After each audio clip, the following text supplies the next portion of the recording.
Halo teman-teman kos-kosan, gimana kabar kalian? Baik-baik saja kan? Pembahasan Arc Insiden Shibuya memang telah berakhir di channel Otakos dengan ending yang sangat dark, di mana Kenjaku membangkitkan dua tipe penyihir serta melepaskan jutaan roh kutukan untuk menghancurkan wilayah Jepang. Namun meski begitu, mungkin dari teman-teman masih banyak yang belum paham seberapa dark arc ini. Untuk itulah Abdikos akan buat rangkuman pertarungan dan pembantaian di Arc Insiden Shibuya ini, tentunya berdasarkan timeline waktu. Yap, kira-kira dalam waktu 4 jam 40 menit alias mulai jam 7 malam sampai jam 11.40 malam. Ada berapa sih jumlah pertarungan dan pembantaian di Arc Insiden Shibuya ini? Berikut daftarnya, yuk langsung aja kita check it bro. Pertama, pembantaian oleh Jogo, Hanami, dan Choso. Meski Arc Insiden Shibuya baru dimulai jam 7 malam, yaitu sejak kemunculan tirai misterius di area Shibuya, tapi pembantaian sebenarnya baru dimulai jam 8.40 di mana Gojo yang menemukan sumber masalah dari kekacauan di Shibuya, yaitu Jogo, Hanami, dan Choso. Mereka bertiga segera membuat pembantaian pada manusia di lantai B5F. Jumlah korban tidak jelas, namun mengingat betapa padatnya peron stasiun, kemungkinan jumlahnya mencapai ratusan orang. Kedua, pertarungan Jogo, Hanami, dan Choso versus Gojo. Antara jam 8.40 sampai 8.50 PM, Gojo bertarung melawan tiga roh kutukan, yaitu Hanami, Jogo, dan Choso, di mana mereka bertiga fokus bertarung dengan Gojo sambil membunuh manusia yang ada di sana. Namun pada akhirnya, Gojo berhasil membunuh Hanami. Di pertarungan ini, korban tewas manusia sekitar puluhan, plus kematian satu roh kutukan, yaitu Hanami.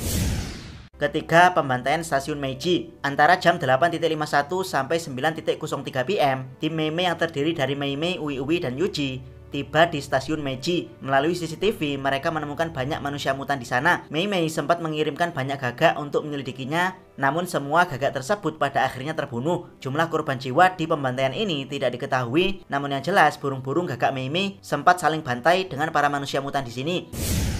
Keempat, pertarungan Yuji versus kutukan belalang. Antara jam 9.03 sampai 9.14 PM, Yuji yang berpisah dengan Mei Mei dan Uwi Uwi bertemu dengan roh kutukan belalang. Yuji dengan mudah mengalahkan roh kutukan yang sebenarnya kuat tapi sangat bodoh. Korban di pertarungan ini sudah jelas, yaitu satu roh kutukan belalang.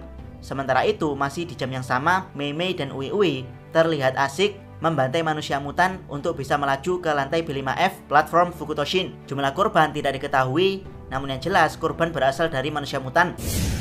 Kelima, pembantaian platform Fukutoshin. Jam 9.15 PM, Yuji dan Mei Mei sampai di lantai B5F, tepatnya di jalur kereta Fukutoshin yang menuju ke Shibuya. Mereka tidak menemukan Mahito karena dia sudah kabur membawa 1000 manusia mutan 1 menit sebelumnya. Namun Mahito meninggalkan satu orang untuk menyampaikan pesan, lalu orang tersebut tewas dengan kepala membesar di hadapan Yuji. Korban di kejadian ini adalah satu orang manusia. Keenam, pertarungan Gojo versus Choso dan Jogo. Antara jam 8.50 sampai jam 9.15 PM, setelah kematian Hanami, Jogo dan Choso yang masih hidup terus bertarung melawan Gojo. Mereka menggunakan trik bantai lalu kabur, di mana mereka membunuh banyak manusia sambil kabur dari Gojo. Jumlah korban sekitar puluhan dari pihak manusia. Ketujuh, pembantaian tersadis di stasiun Shibuya. Kejadian ini antara jam 9.16 sampai 9.22 PM, di mana pada jam 9.16 kereta Mahito yang membawa 1000 manusia mutan datang dari stasiun Meiji. 1000 manusia mutan tersebut langsung membantai ratusan orang yang ada di dalam stasiun Shibuya. Belum selesai, tanaman Hanami yang sebelumnya menahan lantai atas stasiun Shibuya tiba-tiba ambruk. Ratusan manusia ambrol ke bawah dan ikut dibantai oleh manusia mutan yang ada di sana. Gojo yang kesulitan menghadapi situasi gila ini menggunakan cara ekstrim, yaitu mengaktifkan perluasan domainnya dalam waktu 0,2 detik. Setelah domain diaktifkan, Gojo langsung menghabisi semua manusia mutan yang ada di sana, plus para manusia yang terkena domain Gojo. Jika mereka bisa selamat, maka mereka akan direhabilitasi selama 2 bulan. Kejadian ini menewaskan ribuan manusia mutan dan ratusan manusia, serta membuat ribuan manusia mengalami cedera parah selama 2 bulan karena terkena perluasan domain dari Gojo. Kedelapan, penyegelan Gojo. Ini sebenarnya tidak masuk pembantaian ataupun pertarungan, namun karena yang dihadapi Gojo Satoru, jadi ini harusnya lebih dari sekedar membantai dan bertarung. Antara jam 9.22 sampai 9.26 PM, Gojo yang baru saja membantai ribuan manusia mutan dilempari Kenjaku dengan segel alam penjara. Dan ya, setelah mengalihkan perhatian Gojo dengan tubuh Geto, Gojo berhasil disegel. Tidak ada korban jiwa di kejadian ini, namun yang terkuat yaitu Gojo Satoru berhasil disegel. Namun meski begitu, kota alam penjara yang menyegel Gojo pada akhirnya gagal dipindahkan karena saking kuatnya Gojo yang disegel di alam tersebut. Pada akhirnya Kenjaku ngalahi untuk menjaga kotak Prison Realm, sementara para roh kutukan mengadakan game untuk berburu Yuji. Ke-9, Mei Mei dan Ui Ui versus Niji dan roh kutukan. Antara jam 9.22 sampai 10.02 PM, tim Mei Mei yang berencana langsung menyusul ke stasiun Shibuya dihalangi oleh seorang pengguna kutukan bernama Niji. Dia menyerang bersama dengan satu roh kutukan. Mei Mei menyuruh Yuji untuk menuju Shibuya, sementara dia dan Ui Ui akan menghadapi dua musuh tersebut. Pertarungan berlangsung agak alot, namun pada akhirnya tim Mei Mei berhasil menang. Korban di pertarungan ini adalah satu pengguna kutukan dan satu roh kutukan. Ke-10, pembantaian oleh Shigemo. Jam 9.22 PM, Shigemo terlihat di luar tirai sedang membantai para asisten manajer Jujutsu, termasuk Ichichi. Puluhan korban tewas dari pihak manajer Jujutsu, termasuk Ichichi yang sekarat parah. Dari sini Nobara dan Nita yang sebelumnya menelpon Ichichi langsung menuju ke tempatnya. Ke-11, Kenjaku versus Nanako dan Mimiko. Jam 9.27 PM, Kenjaku yang menjaga kotak Prison Realm didatangi oleh penyihir kembar Nanako dan Mimiko yang menuntut Kenjaku untuk mengembalikan tubuh Geto. Namun tentu saja ditolak Kenjaku karena tidak ada sumpah pengikat sebelumnya. Kejadian ini tidak menimbulkan korban jiwa karena hanya konfrontasi dua penyihir yang tidak sebanding. Ke-12, pembantaian oleh Dagon. Jam 9.30, Dagon memakan semua manusia di lantai B4F. Tidak diketahui berapa jumlah korban, namun karena sebelumnya sebagian manusia ambrol ke bawah karena ambruknya tanaman Hanami, kemungkinan yang dimakan Dagon hanya sisa-sisa manusia di lantai B4F, jumlahnya sekitar ratusan. Ke-13, Nobara dan Nita versus Shigemo. Jam 9.40 PM, Nobara dan Nita menemukan Shigemo yang habis keliling membantai para asisten manajer Jujutsu. Terjadi pertarungan antara Nobara dan Shigemo yang berlangsung alot karena Shigemo lebih memilih menyerang Nita yang lemah daripada Nobara. Tidak ada korban jiwa di pertarungan ini, namun Nita terluka parah karena menjadi objek serangan Shigemo. Ke-14, pembantaian Shigemo oleh Nanami. Jam 9.46, Nanami menemukan Shigemo yang habis membantai Ichichi.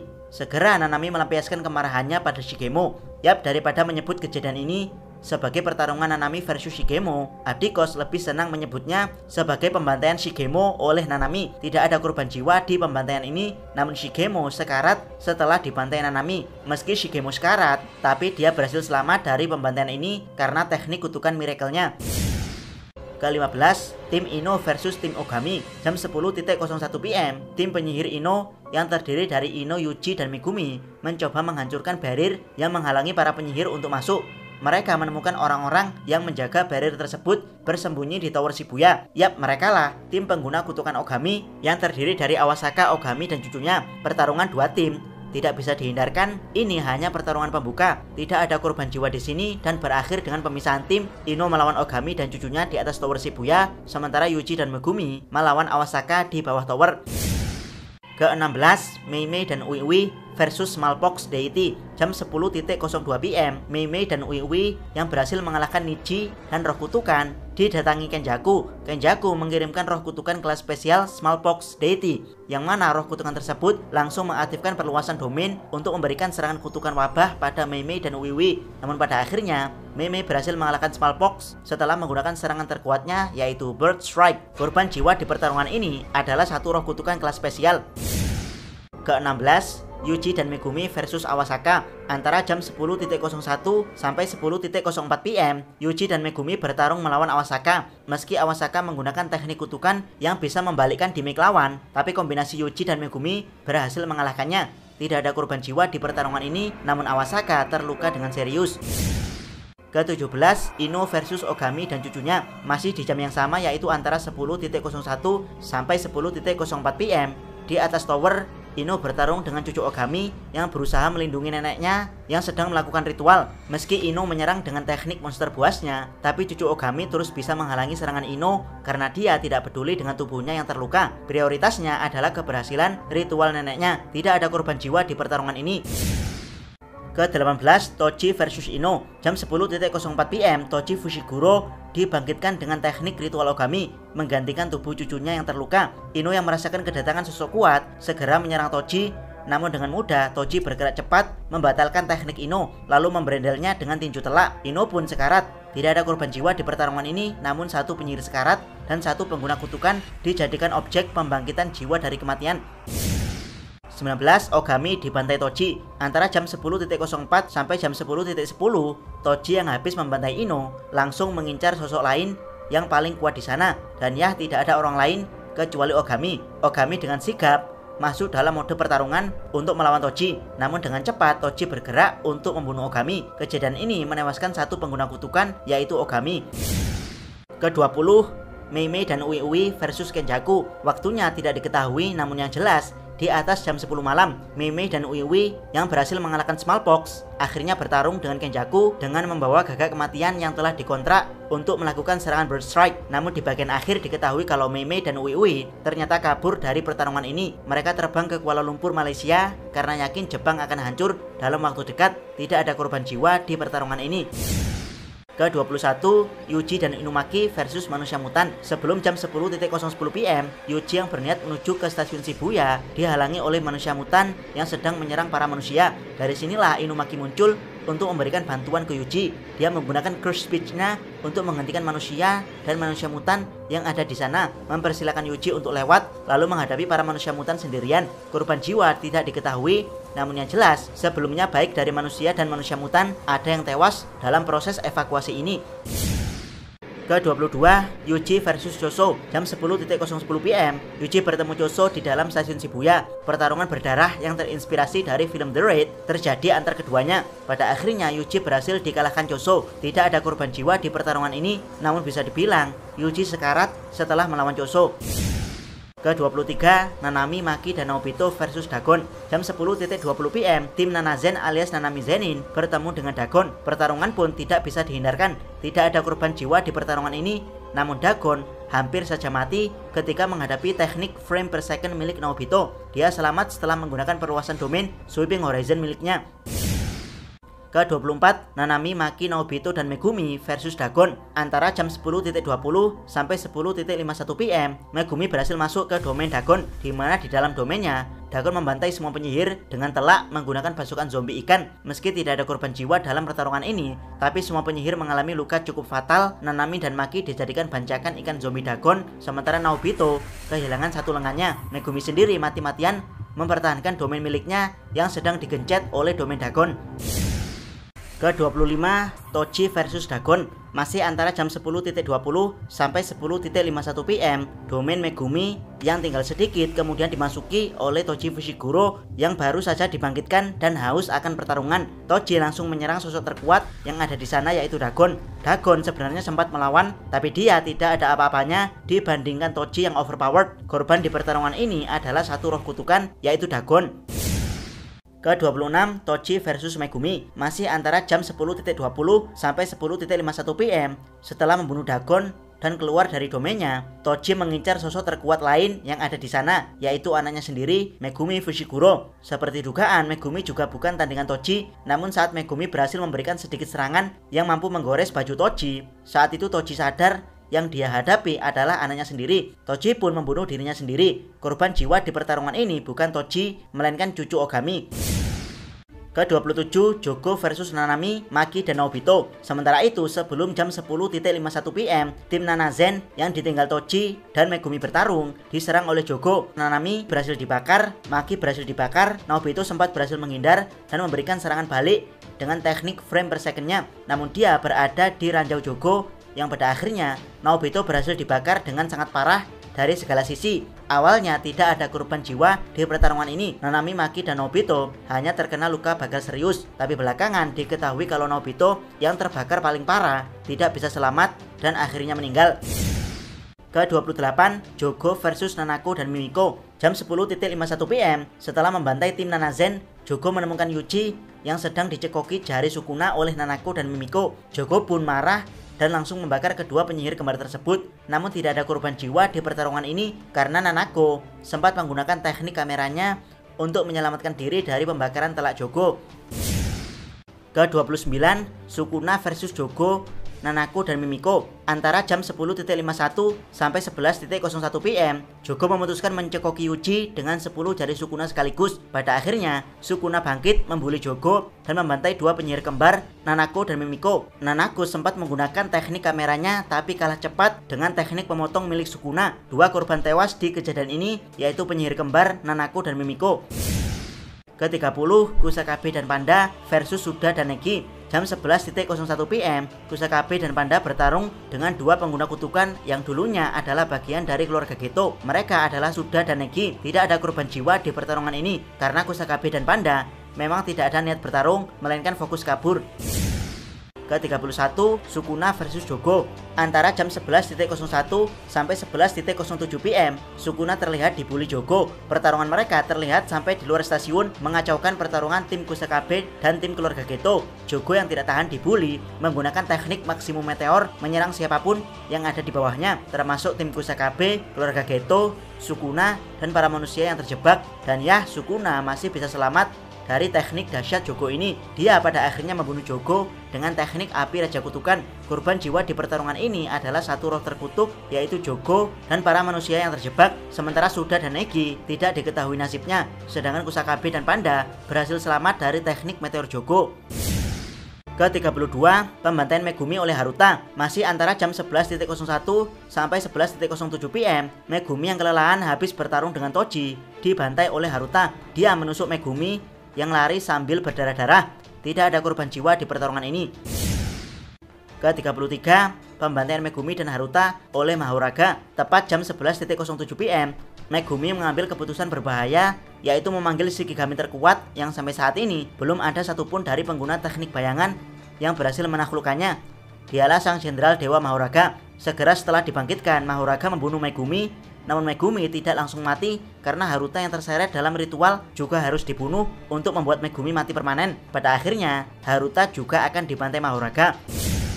Ke-34 Sukuna versus Mahoraga. Antara jam 11.05 sampai 11.14 PM, Sukuna yang merasakan kedatangan Shikigami terkuat datang untuk menyelamatkan Shigemo agar ritualnya tidak hilang dan Megumi mati permanen. Pada akhirnya Sukuna berniat menghentikan ritual dengan mengalahkan Mahoraga. Pertarungan epik keduanya pun dimulai. Awalnya Sukuna kesulitan menghadapi Mahoraga karena tekniknya yang mampu beradaptasi dengan teknik lawan dan membalasnya dengan serangan yang sama tapi 10 kali lebih kuat. Sukuna pada akhirnya menggunakan teknik perluasan domainnya untuk menyerang Mahoraga dengan tebasan tak terbatas. Serangan Sukuna ini juga mengenai sebagian besar penduduk di luar stasiun Shibuya, termasuk Inumaki yang sebelumnya mengungsikan mereka. Dan sebelum Mahoraga bangkit menggunakan serangan yang telah diadaptasi, Sukuna membakarnya dengan teknik api Raja Kutukan sampai Mahoraga hangus. Korban jiwa di pertarungan ini adalah Shikigami terkuat Mahoraga, para manusia, dan juga Inumaki yang meski belakangan diketahui tidak mati, tapi dia kehilangan sebagian tubuhnya karena tebasan dari Sukuna.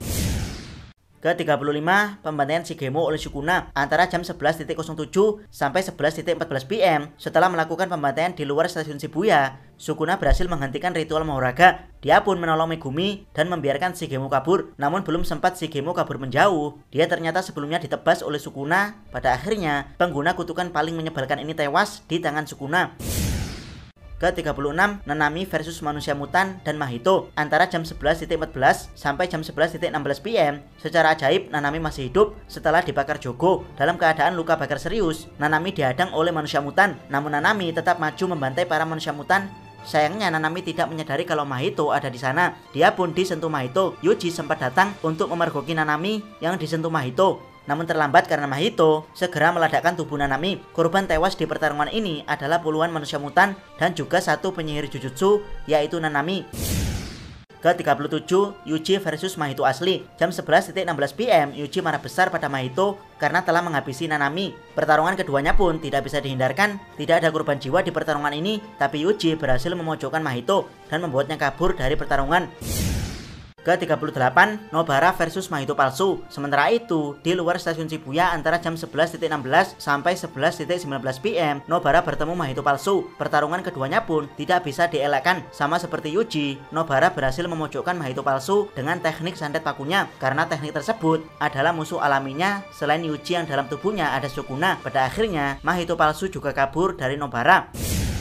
Ke-39 Pembantaian Mahito. Antara jam 11.19 sampai 11.30 PM, Mahito asli yang kabur dari Yuji terus mencari manusia untuk dibunuh di tiap lantai stasiun. Dia bersembunyi pada 2 manusia dan membantainya, termasuk dia juga menyate 3 manusia lalu meledakkan salah satunya tepat di hadapan Yuji. Tujuan Mahito asli kabur adalah untuk bertukar tempat dengan Mahito palsu yang saat ini dikejar Nobara. Dan saat kesempatan pertukaran terjadi, Mahito asli menyentuh wajah Nobara yang membuat wajahnya hancur dan matanya copot. Yuji yang tahu hal ini langsung membantai tubuh Mahito palsu. Namun mentalnya sudah terlanjur hancur. Dia pun dihajar Mahito palsu dengan telak tanpa ada perlawanan karena mentalnya telah hancur. Korban tewas di pertempuran ini adalah 5 manusia, 1 penyihir sekarat yaitu Nobara, 1 tubuh cloning dari Mahito, dan terakhir mental Yuji yang juga ikut almarhum. Ke-40, Aoi Todo dan Yuji versus Mahito. Jam 11.30 PM, Mahito berniat membunuh Yuji yang mentalnya almarhum. Untungnya ada Arata Nita dan Aoi Todo yang datang menyelamatkannya, termasuk menyelamatkan Nobara. Dari sinilah mental Yuji kembali bangkit. Bersama dengan Aoi Todo, dia melawan Mahito. Mahito sendiri sempat kalah menghadapi tag tim Yuji dan Aoi, tapi dia mengambil resiko dengan mengaktifkan perluasan domainnya selama 0,2 detik. Dengan cara ini, Mahito berhasil melukai tangan Todo yang akhirnya oleh Todo tangannya dipotong sendiri. Setelah mengaktifkan domainnya, Mahito menemukan inti dari jiwanya sendiri yang akhirnya membuatnya berevolusi. Tidak ada korban jiwa di pertarungan ini kecuali tangan Aoi Todo yang terpotong. Ke-41, Yuji versus evolusi Mahito. Antara jam 11.30 sampai 11.40 PM, Yuji yang masih bisa berdiri melawan Mahito yang telah berevolusi. Kali ini Yuji telah mewarisi mental baja dari Aoi Todo. Dia pun menggunakan tinju Divergent untuk mengalahkan evolusi Mahito. Bahkan Mahito sampai kehilangan baju zira evolusinya. Tidak ada korban jiwa di pertarungan ini kecuali Mahito yang kalah telak dari Yuji. Ke-42, Yuji versus Kenjaku. Masih antara jam 11.30 sampai 11.40 PM, Yuji yang mengejar Mahito dihadang oleh Kenjaku yang berniat menyelamatkan Mahito. Yuji berniat melawan Kenjaku, namun berhasil ditundukkan dengan mudah. Tidak ada korban jiwa di pertarungan ini, hanya ada Yuji yang kalah telak melawan Kenjaku. Ke-43, pembantaian Mahito oleh Kenjaku. Masih antara jam 11.30 sampai jam 11.40 PM. Melihat Yuji yang berhasil dikalahkan telak oleh Kenjaku, Mahito berniat menyerang Kenjaku karena khawatir dialah korban berikutnya. Namun sayang, Kenjaku menyadari hal ini sehingga Mahito berhasil diserap Kenjaku dan dijadikan salah satu koleksi roh kutukannya. Mahito pun resmi tewas di tangan Kenjaku. Ke-44, pertarungan akhir melawan Kenjaku dan Uraume. Jam 11.40 PM, murid SMA Kyoto datang menyerang Kenjaku. Dimulai dari Momo yang mengalihkan perhatian, lalu Nori Toshikamo dan Mai Zenin yang menyerang bertubi-tubi, dan akhirnya serangan terakhir dilancarkan oleh Kasumi Miwa. Namun tidak ada satupun serangan dari murid SMA Jujutsu Kyoto yang berhasil melukai Kenjaku. Pada akhirnya, Kenjaku menggunakan teknik maksimum Uzumaki untuk meledakkan Miwa, namun berhasil dihalangi Kusakabe. Dari sini, Choso dan Uraume datang. Choso lalu menyerang Uraume dengan teknik laser darahnya, namun berhasil ditangkis oleh Uraume. Uraume kemudian membagukan para penyihir dan berniat membunuh mereka semua. Namun pada akhirnya, datang penyihir kelas spesial yaitu Yuki Tsukumo. Tidak ada korban jiwa di pertarungan ini, tapi Kenjaku berhasil melepaskan jutaan roh kutukan plus membangkitkan 2 tipe penyihir untuk saling beradu dalam game Battle Royale mematikan yaitu Killing Game. Oke teman-teman, demikian pembahasan semua pertarungan dan pembantaian di Arc Insiden Shibuya. Jadi hanya dalam waktu sekitar 4 jam 40 menit ada sekitar 44 pertarungan dan pembantaian yang ada di sana. Benar-benar arc yang sangat cepat, gila, dan luar biasa keren. Dan ya, sampai sekarang Abikos belum menemukan ada arc di anime atau manga yang berlangsung secepat, segila, dan sekeren Arc Insiden Shibuya ini. Jangan lupa subscribe channel Otakos dan jangan lupa share video ini sampai ke salam.